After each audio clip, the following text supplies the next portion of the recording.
Welcome to our channel. Today we how to install Shopify bookings integration into no-code apps, quick tutorial step by step clearly.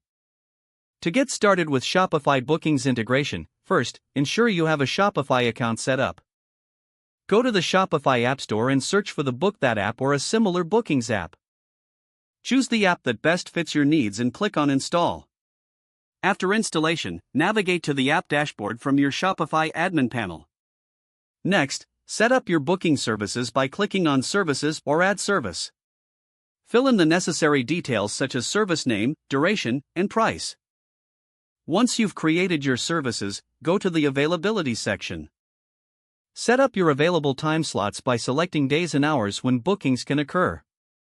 After configuring your availability, integrate the app with your no-code platform.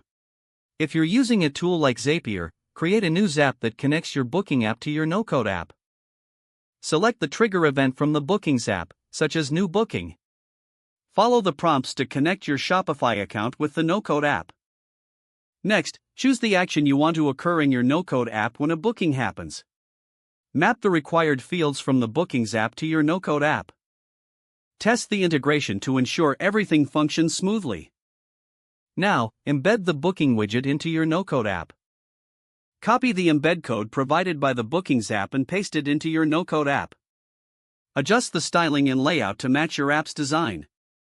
Once you're satisfied, save and publish your changes. Finally, conduct a test booking to verify that the integration works as intended. If the page does not load, refresh the browser or try again in a private or incognito window.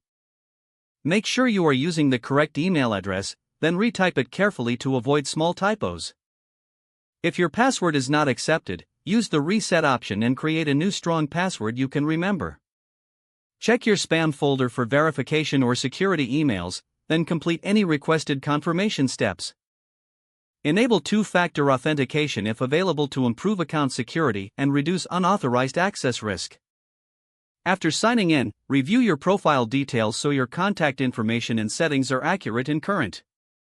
If you see an error message, note it down and try again after restarting your device and internet connection.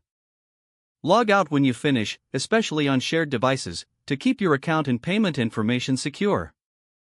If the page does not load, refresh the browser or try again in a private or incognito window.